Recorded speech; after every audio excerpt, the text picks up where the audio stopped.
very good evening. Welcome to State of Business on our television. I'm Ashing Sani Veerasinghe. Let's have a look at the headlines for today. Port City Colombo achieves 12 million safe work hours with zero accidents, giving training to more than 1,000 local suppliers.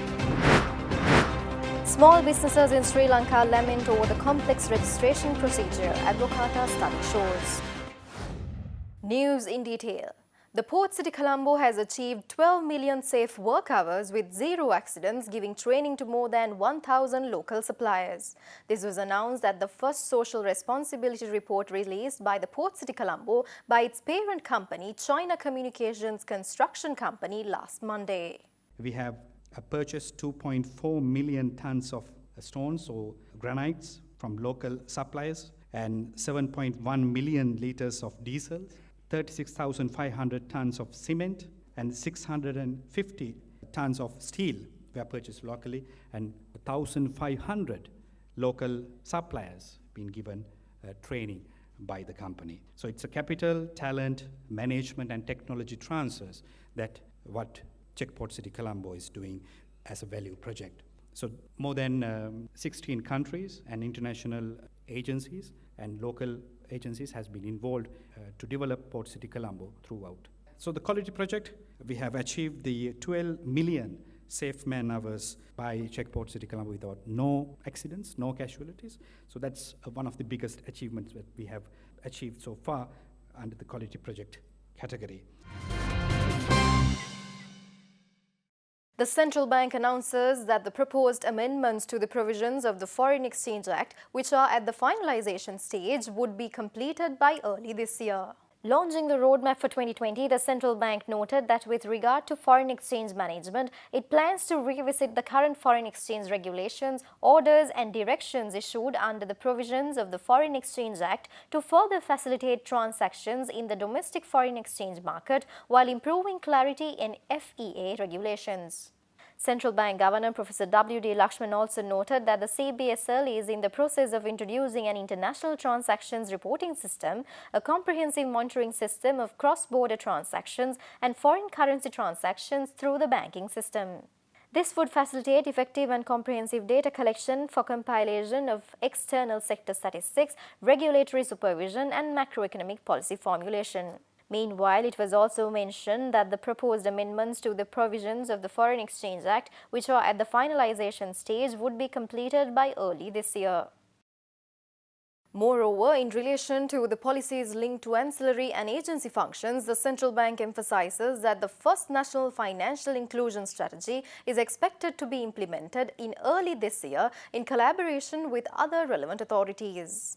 The development process for Sri Lanka's National Financial Inclusion Strategy was inaugurated in 2018 in consultation with the International Finance Corporation. IFC provided technical assistance to CBSL to develop NFIS via an extensive development program comprising consultations with members of the public sector, private sector, civil society organizations and academia.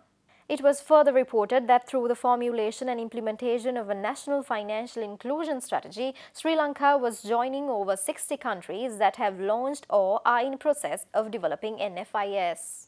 In the meantime, it was initially reported that the central bank would implement Sri Lanka's first national financial inclusion strategy from mid-2019. However, launching the roadmap for 2020, the central bank governor Professor W.D. Lakshman stressed that the national financial inclusion strategy is expected to be implemented in early this year. Professor W.D. Lakshman also added that the CBSL is expected to conduct the first ever financial literacy survey for Sri Lanka in this year with the technical assistance of the International Finance Corporation. Stay tuned for more news after this short break.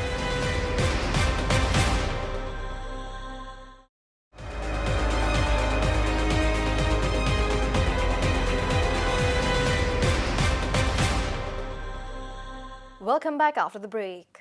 Special delegation led by Japanese State Minister for Regional Revitalization assured that Japanese government would take steps to further strengthen long-standing bilateral relations with Sri Lanka. The assurance to strengthen long-standing bilateral relations with Sri Lanka was given by the visiting Japanese State Minister for Regional Revitalization, Kozo Yamamoto, when he paid a courtesy call on President Gotabaya Rajapaksa at the Presidential Secretariat yesterday. State Minister Yamamoto said that Sri Lanka at present has established a safe and stable government and the economy is also progressing. He also added that Japanese government is fully positive over the conducive investment environment which has been created in Sri Lanka for Japanese investors to come and try their investments with a guarantee for good returns. Japanese State Minister for Regional Revitalization further said that as a country which has mastered industries such as security and the development of high-quality infrastructure among many other fields, Japan has a lot to offer Sri Lanka. President Gotabaya Rajapaksa also explained that the growth rate of Sri Lanka, which was around 7% in 2014, had since declined, and the greatest challenge before him was to revive the economy. The President specially requested Minister Yamamoto to encourage the Japanese investors to invest in high-tech assembly plants in the country.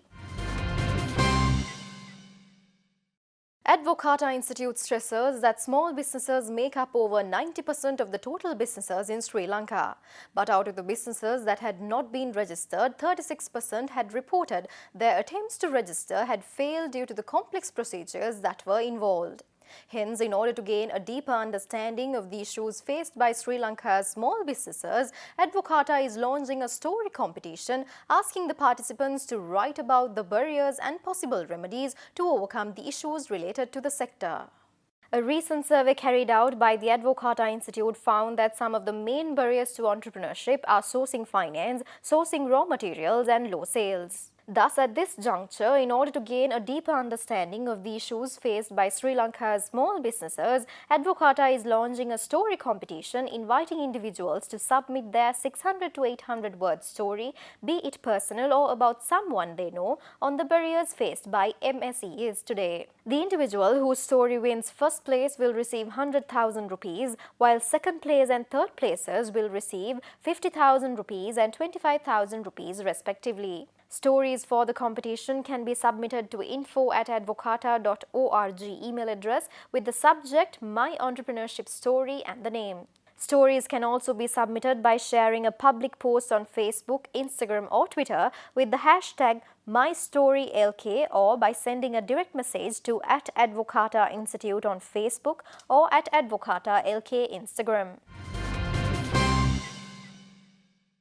Raigam Sam Awards 2019, an award ceremony to appreciate the talents in social media and creativity in video productions, organized by the Kingdom of Raigam, held in Colombo last Saturday. The new initiative of Raigam Group of Companies, the Raigam Sam Awards 2019, was organized to grant a giant and novelty experience to the local social media enthusiasts with the hard-earned experience of 1.5 decades in organizing Raigam Teles, the Tele Awards ceremony for Sri Lankan television industry. The panel of judges consisted of 5 members covering all aspects of media and talents, including Dr. Tudor Veerasinghe, Dinidu Jagoda, Budi Keertisena, Jagat Vikramasinghe and Chaminda Gamage.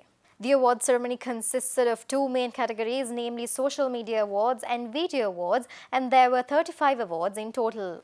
Sinhala song Pandama bagged the award for the Best Original Music Video in 2019, while the music video of Sinhala song Sandanari received the Most Famous Music Video of 2019 title. The most popular influencer was Travel with Wife and the most popular personality was Iraj.